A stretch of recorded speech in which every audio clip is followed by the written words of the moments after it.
형님들, 오늘도 진짜 중요한 얘기 알려드릴 테니까 조금만 더 들어보세요.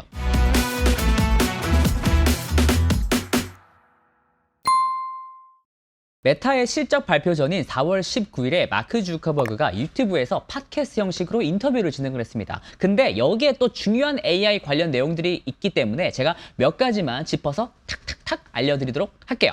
먼저 라마에 대해서 이야기를 좀 드려야 될 것 같습니다. 메타가 만들고 있는 오픈소스 언어 모델이 바로 라마라고 하는 게 있거든요. 근데 이번에 라마 3, 그러니까 세 번째 버전이 나와서 지금 AI 커뮤니티가 뜨거워진 상황입니다. 왜냐면 GPT보다 크기는 훨씬 작은 가벼운 모델인데 성능은 거의 버금가는 정도거든요. AI의 모델 크기를 따질 때는요, 이 파라미터, 한국말로는 매개 변수라는 것으로 따지거든요. 매개 변수가 많으면 큰 모델, 적으면 작은 모델이죠. 근데 이 GPT-4의 경우에는 거의 1조 8천억 개라고 하는 어마무시한 숫자를 기록하고 있습니다. 근데 이번에 라마3는 고작 80억 개 그리고 700억 개 이 두 가지 모델로 출시가 됐어요. 근데 주커버거는 심지어 5억 개의 파라미터만 가진 모델도 고려 중에 있다라고 하니까 정말 점점 더 작아지는 것 같습니다. 그리고 올해 말까지는요 4천억 개 정도의 조금 더 큰 모델도 라마로 출시를 할 계획이라고 하는데, 오픈 AI의 GPT-4보다 성능이 더 좋을 것 같다라고 생각하는 게 지금 AI 전문가들의 중론입니다. 주커버그는 AI 인프라에 있어서 100억 달러 이상, 그러니까 13조 원, 13조 원 이상을 쓰는 것은 충분한 가치가 있다라고 말을 했습니다. 그러니까 대규모 데이터 센터를 구축해서 GPU를 막 몇만 개씩 더 사야 된다라는 소리가 되겠는데요. 근데 흥미로운 이야기를 전했습니다. 이건 바로 주커버그 또한 샘 알트만이라든가 젠슨나 그리고 일론 머스크와 생각이 좀 동일하게 AI 개발에 있어서 주요 병목사항이 바로 에너지가 될 것 같다라는 말을 했습니다. 왜냐면 데이터 센터 옆에 새로운 발전소를 짓고 또 송전탑을 건설하고 필요한데, 사실 이게 국가의 규제 영역이기 때문에 생각보다 AI 컴퓨팅 확장에 있어서 걸림돌이 될 수 있다라는 말이 되겠거든요.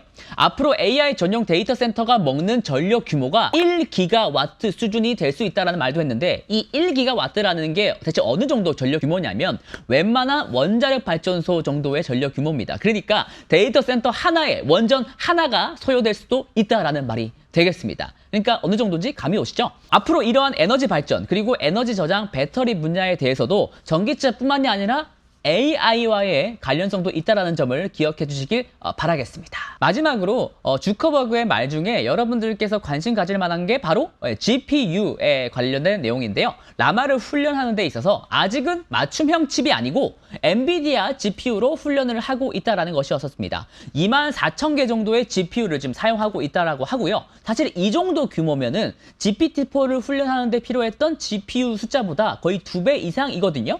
그러니까 성능이 더 좋아지기 위해서는 GPU로 더 많이 연산을 때려 부어야 한다라는 소리가 되겠습니다. 메타가 연말까지 GPU 숫자를 35만 개 정도까지 늘리겠다라는 기존의 입장도 고수하기도 했고요. 역시나 AI 훈련에 있어서는 여전히 GPU가 중점이 된다라는 점을 여러분들께 말씀드리고 싶습니다.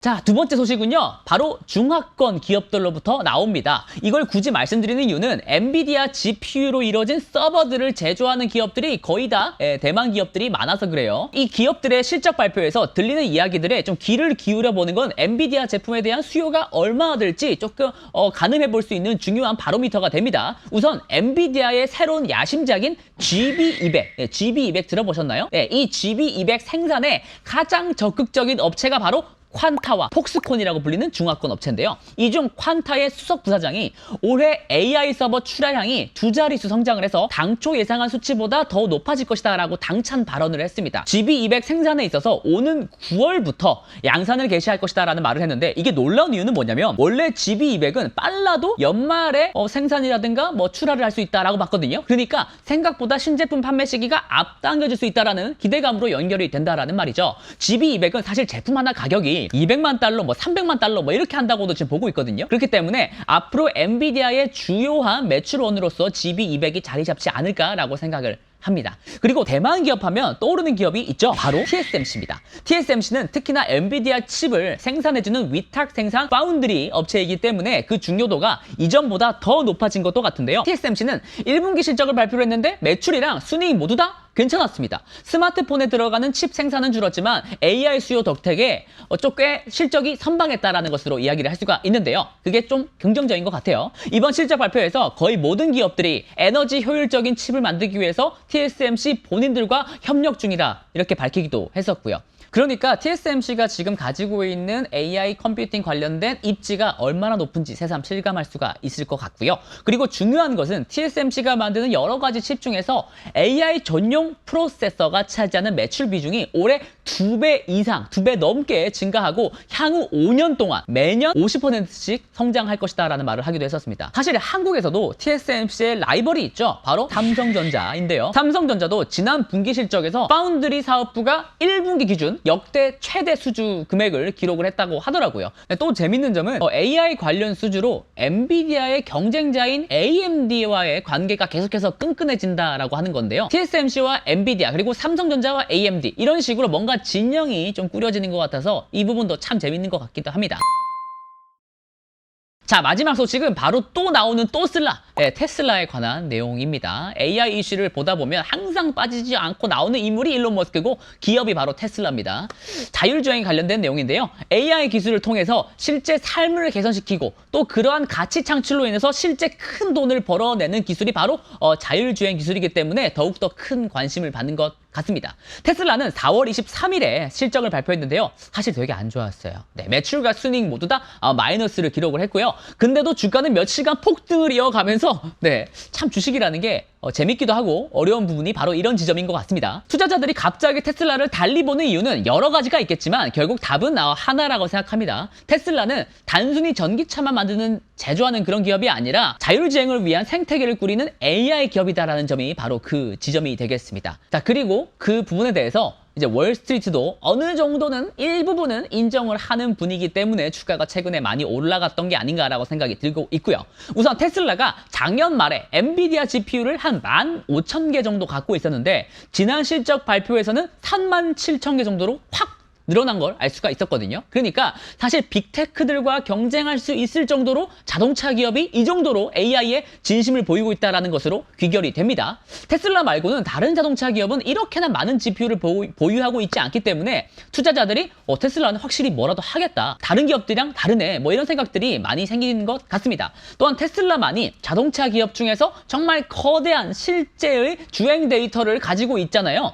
이번에 나온 정보에 따르면 구글 웨이모가 창사 이래 여태껏 끌어모았던 전체 데이터의 3배가 넘는 데이터량을 지난 한 달 동안 만에 확보했다고 합니다. 그러니까 AI 개발에 있어서 가장 중요한 게 결국 데이터와 GPU라고 하는 점을 들어 생각해보면 이런 부분에 있어서 테슬라가 확실히 경쟁력이 있다라고 봐야 되는 대목이겠죠. 그리고 마지막으로는 그러면 대체 로보택시가 언제 되는지 이런 건이 될 수가 있는데 8월 8일에 우선 로보택시에 관련된 조금 더 명확한 타임라인이라든가 어떤 식으로 할 건지에 대해서 조금 더 구체적인 청사진이 나올 것 같습니다. 지금으로서는 약간 방향성이 두 가지인 것 같아요. 우선 일반적으로는 테슬라 차량을 소유한 사람들이 FSD 자율주행을 기능을 딱 킨 상태로 마치 우버처럼 서비스할 수 있게 하는 방식, 그게 바로 첫 번째가 될 것 같고요. 그리고 두 번째 방식이 더 재밌는데 완전 무인 자율주행 차를 내년 초쯤부터 생산하기 시작하면서 그것을 테슬라가 회사 자체적으로 택시 사업을 개시하지 않을까 생각을 합니다. 그렇다면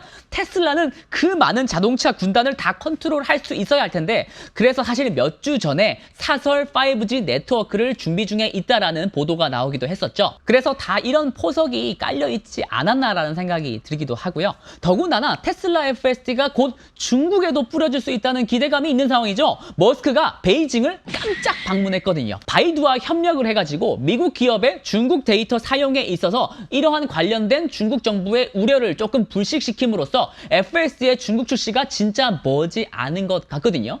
만약 중국에서 자율주행이 대대적으로 먼저 시행이 되게 되면 미국 정부 입장도 사실 이에 자극을 안 받을래야 안 받을 수가 없기 때문에 테슬라가 이것을 지렛대 삼아가지고 FSD의 출시에 관한 고삐를 더 쥐지 않을까라고 저는 생각을 하고 있습니다. 그나저나 한국에서는 언제쯤 이런 자율주행 기술을 맛볼 수가 있을지 많이 섭섭하기도 한데요. 여러분들, 형님들 생각은 어떠신지 정말 좀 엽짓고 싶습니다. 댓글로 남겨주시면 제가 댓글 하나하나 대댓글 달도록 하겠습니다.